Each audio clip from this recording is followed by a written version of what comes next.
This is Jonathan Ferguson, the Keeper of Firearms and Artillery at the Royal Armouries Museum in the UK, which houses a collection of thousands of iconic weapons from throughout history.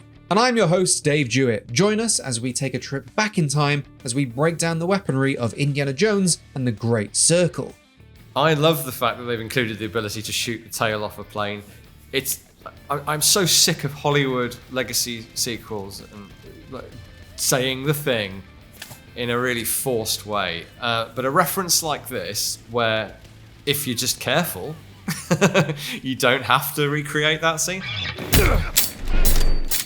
If you enjoy this kind of content, be sure to like the video and subscribe so you don't miss out on all the future episodes. You can catch all of the main episodes right here on YouTube, but if you head over to our Patreon, you'll be able to get access to our longer, more detailed, extended editions. Over there, you'll also be able to get instant access to our 9 previous extended edition episodes, plus early access to next week's episode, where we cover the weapons of Atomfall.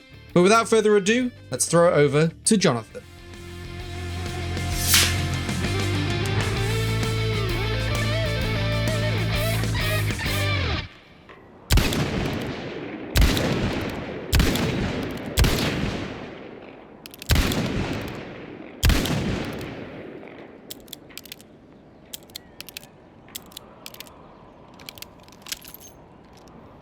So here is the proper Smith & Wesson Mark II hand ejector.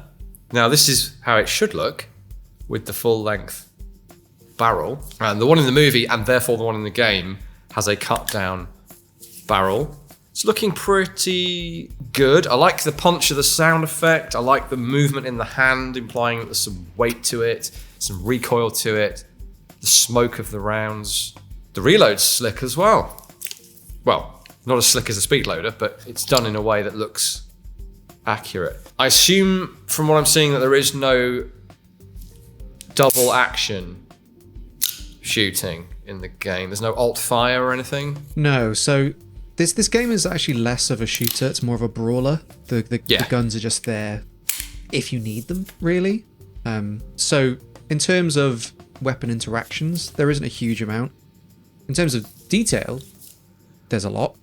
But I suppose the alt fire is punching a guy with it. Yeah, I just saw that. So we reverse it and strike with it. That's been done, of course, over the years. Yeah, there's a real sort of almost a VR feel to this game, I think. Just watching, at least. Like in terms of how present the hands and arms and clothing and gun are, and the way, I don't know, am I off base there? It feels like a little bit more immersive in the handling. I know what you mean. Like we have it's because it's camera on our face. I think it's because it's because you're not aiming down sights at all, so it feels a bit more point shootery, which I think helps give you a better relationship with your with the hands of the player character. Yeah. And switching between melee and shooting as well, I think ties your perception to your virtual limbs as well. Yeah, it looks good. I like the way he's holding the revolver through the frame, grasping the cylinder. That's one of the preferred ways to do this, because you can easily manipulate the cylinder and then flick it back in. I hadn't even thought through the fact that we're not getting aiming using sights. But yeah, somehow feels appropriate, because you very rarely see that done in this movie era. There's a lot of period appropriate sort of point shooting. You've got your dimpled primers as well. I know you're always a fan of dimpled primers. I am a big fan of dimples. It's a really nice touch. No, considering that this is not a gun-centric game, really, they seem to be treating the guns very seriously. I think because they are a part of the movies, significant part of the movies, but maybe not the focus.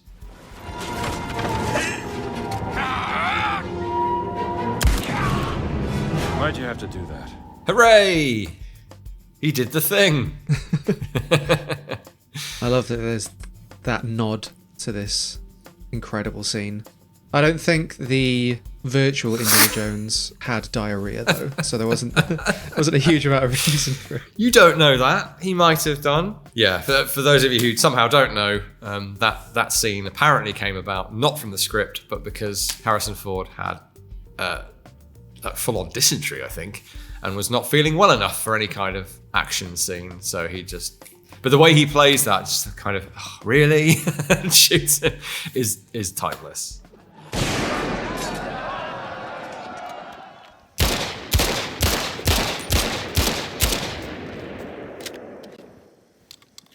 Now, this is a relative rarity.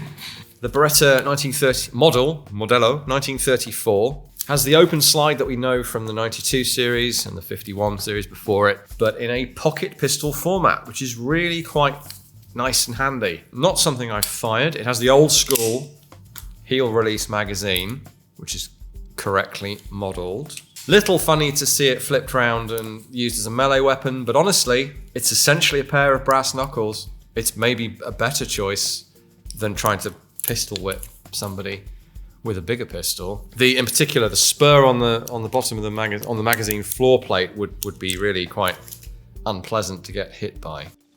I think partly what's selling it to me as realistic action is the way the muzzle's waving about.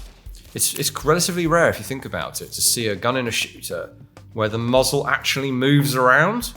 Normally it's laser locked onto wherever the reticle is aiming, because you might pull the trigger any time and the muzzle would be pointing in the wrong place. I'm not quite sure how this game handles that, but it definitely, as you're handling it, it moves in a naturalistic way. That's a very nice touch. So I saw the slide go home when the magazine came out, and just to test that, we lock it open. We just fired our last shot. We reach up to the magazine release, we pull the mag out, and the slide goes forward. That is how this works. So it's an indicator that you're empty, but when you reload, you will still have to manually rack the slide, and that's what we see here. So they did have one of these in hand, I assume, or they watched some footage of it being shot and they realized that's how it works. That's not normal. If you didn't know that, you would think, oh, they've messed up the animation there. That doesn't make any sense. Why would the slide move forward when you haven't put a new magazine in or you haven't pressed a catch? Well, there is no catch on this thing. So all the slide lock on this is a way to tell you you're empty. The weapons can break in this game. The pistols that are tied to your outfits you can repair, but when we get to rifles and submachine guns later, if you clatter someone around the head with it and the stock breaks, that's it. You've got to drop that gun. They're only so durable. Anything like that that's based in reality but is implemented as a game mechanic usually ends up happening more than it should. For a game that isn't an RPG-based system where they have durability and it's upgradable, or it depends on the status of the thing when you pick it up, if it's just the sort of shooter aspect of the game where there's a chance of it breaking when you hit someone, I'm all for that. That's like implementing some jamming or something that makes you feel a bit more immersed, a bit more real, even if the game itself isn't meant to be realistic.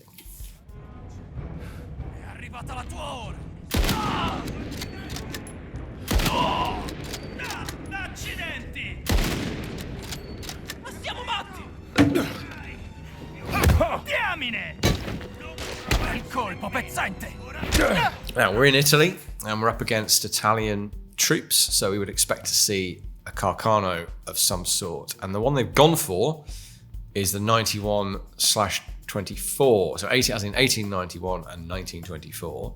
I believe these were made from cut down full-length rifles.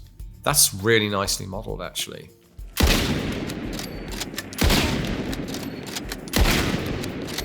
Good meaty sound effect for what is a full power cartridge out of a short barrel, so that works. I'm looking forward to chucking a Carcano at somebody. I won't do it with ours. Now, I didn't have time to go looking. I think we might have this specific variant, but we have a 9128 here, I believe. This just says TS for special troops, which is the broad sort of category that this is. But I believe it's a 28 because it has the carbine size rear sight, whereas what they've chosen for the game, so they've stuck with one Carcano variant and everyone gets it, which is maybe not realistic, depending on how many different troops of different types Indy runs into. But hey, it would be unusual for them to have included more than one Carcano variant, and I believe infantry did have access to, or some infantry had access to this, not just special troops. That's a little bit of a weird grip there. What is he doing?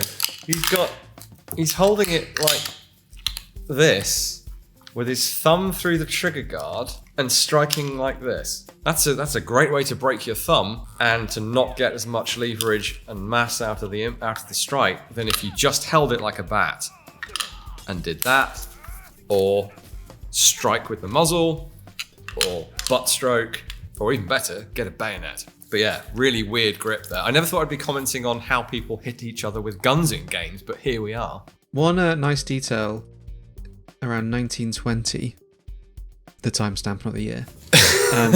It looks like because the weapon is broken, you see the rear of the stock snap off, but the bolt has actually come out in one piece as well.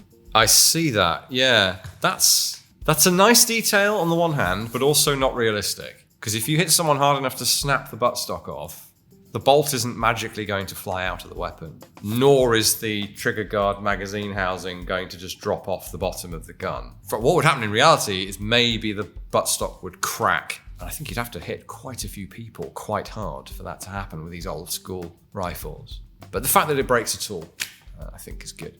Even if it does make you wince as a historian. It does a bit, yeah. I mean, you can't really win. Either guns are impossibly durable and never stop or get damaged by heat or anything else, or they break too easily. So can't really win.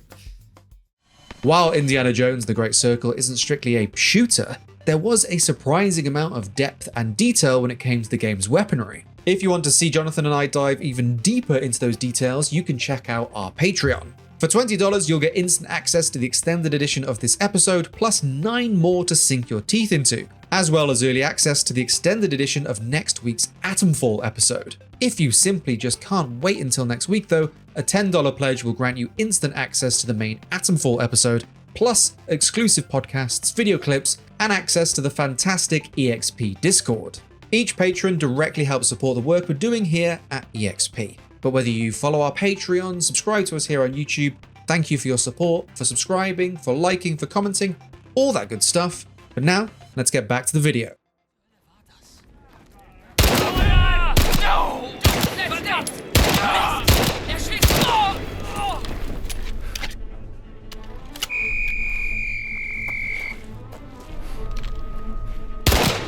Luger. I think we knew we were going to get a Luger in an Indiana Jones game. Here is one from 1937, one of 236 in our collection. So far working as advertised in the game. Empty, locked open empty, and then a rare view of the follower of the magazine when he flips it round to use as a club. So we're trying to line up a shot on multiple enemies here to reference the scene where Indiana Jones is able to shoot through multiple enemies at once. Yep. That was another thing that Hollywood Weapons tested. Where did that idea come from? Is it like a mythical idea around the power of the Luger? Or was it just a movie thing that Indiana Jones could shoot through 3 guys at once for the scene? I mean, the Mauser broom handle, the C96, has that mythology in the early 20th century, that it has so much penetration that it will go right through somebody. You don't really see that with 9mm. I mean, it could happen that it would go through one person and kill another. Not a load of them in a row, by the way. Or probably not. It kind of depends what it hits on the way in. It's a cool shot, literally. Like cinematic shot and firearm shot. When Hollywood Weapons tested it, it didn't work. I think the bullet went through the first dummy and into the second one and didn't go any further. That's probably what's going to happen. Well, he even looks at his P08 and goes, how did that happen? Looks down at his P38 like it's a mythical weapon that was just gone through three Germans. Yeah, I mean, it's reflective of how weird stuff can happen in reality that might not happen every time, and that's clearly taken him by surprise. I don't know how many times he's had 3 Nazis in a row before. But yeah, I don't think it's impossible, and they say this on Hollywood Weapons as well. The right set of circumstances, the bullet passes through the thinnest, softest bits of the body, maybe you'd get... Because I think we only see it go through 2, and then it hits the last guy. So it's not like some magic hand cannon. I think it's plausible. Ah, okay. Now this is where the breaking gun mechanic really breaks down, if you'll forgive the pun. Because it's one thing to break the stock on a wooden rifle, and, well, there's basically no way to hit someone with a Luger hard enough that you break the Luger. Please don't go out there and try and prove me wrong. Maybe the wooden floor plate on the wooden floor plate magazines, which this isn't, you could break that by hitting someone too many times too hard. But, you know, everything on this is metal. It's metal riding in metal that's meant to operate at relatively high pressure and velocity and not wear out even, much less fracture. So hitting a soft human with this is not going to break your gun. It's nice that it breaks into chunks that are the real chunks of the firearm, but it's not in any way realistic, unfortunately.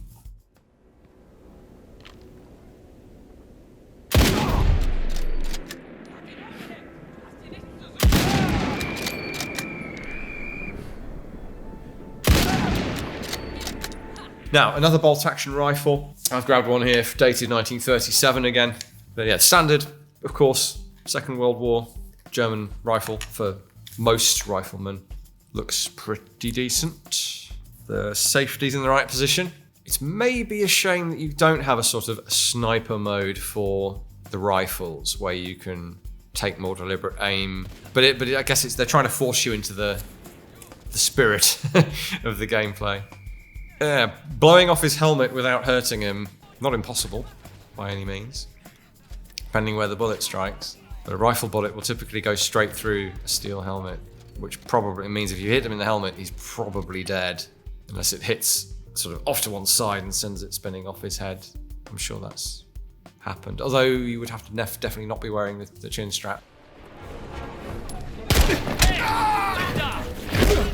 Der hat gesessen.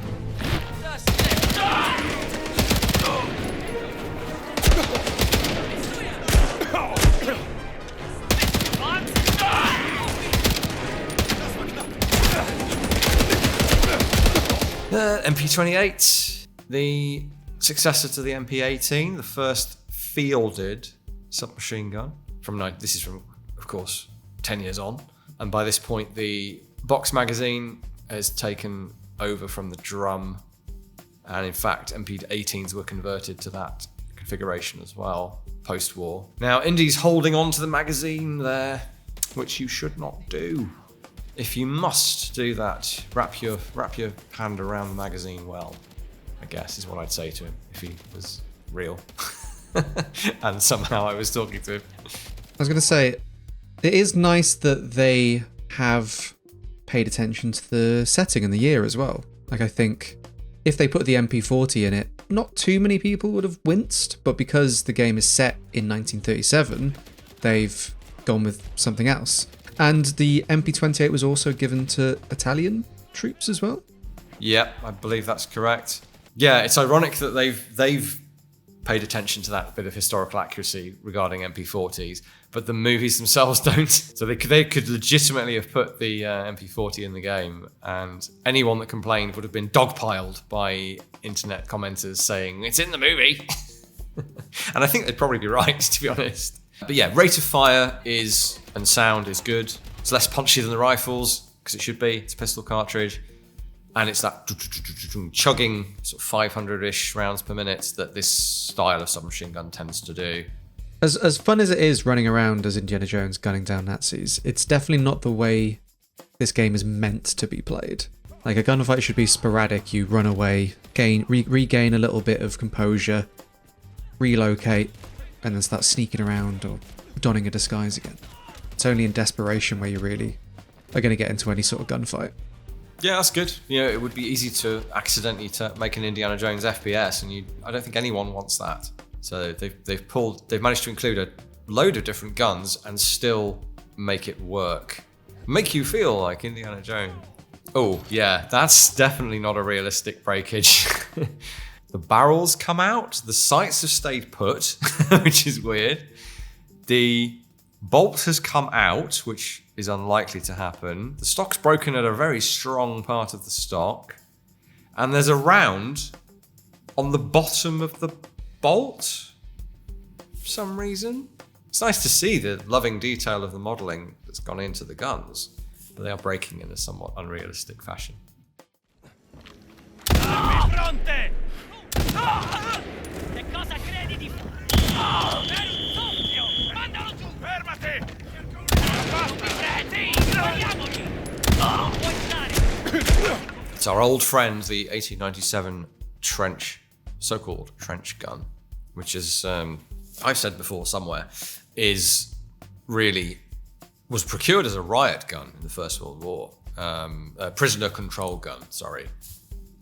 So for guarding prisoners of war, persuading them to do what you need them to do. So there is a little bit of interesting gameplay to do with the inclusion of this weapon. Obviously, Germany wasn't a fan during World War I, and it's not a German weapon. Despite that, you find it on German and Italian fascists, which becomes a bit of a head scratcher, but there's documents in the game that the main big bad procures some and authorizes their use to his specific troops. In the Giza level, you can find a document called Gun Approval Document, Special Weapons Approval.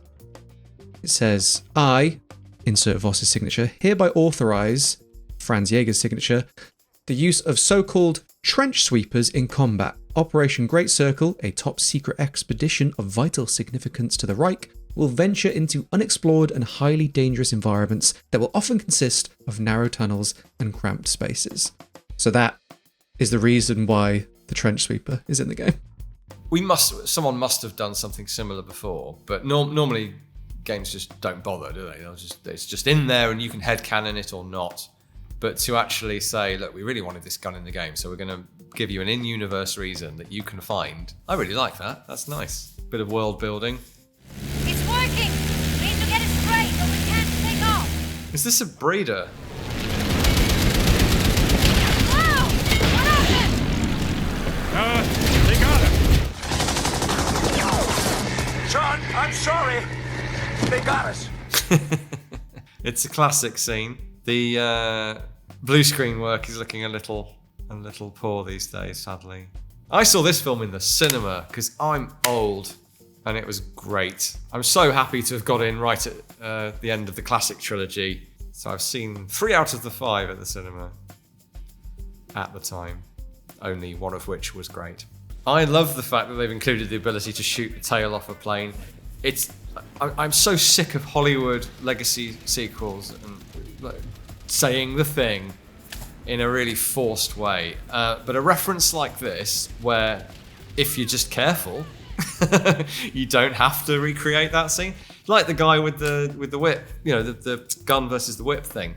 I'm guessing you can subvert that if you choose to. No one's going to, but I love it when franchise things have the confidence to not tick every box. This ticks a ton of them, but it's not gratuitous, and it could be. I think we have a higher tolerance for games being gratuitous with their references.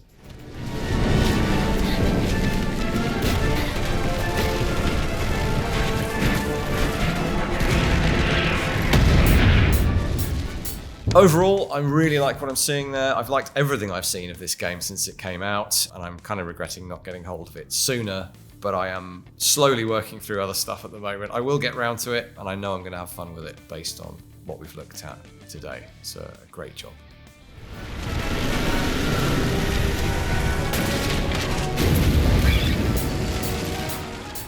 Thank you all for watching. I hope you enjoyed the episode. If you did, be sure to like the video, subscribe, and let us know in the comment section below what games or movies you'd like to see on the show. As always, a huge shout out to all of our supporters over on Patreon for helping make all these episodes and this project happen. Links to support the Royal Armouries will be in the description below, as will all the links to all of our social media pages, Patreon, all that good stuff. But once again, thank you for watching, and we will see you next time.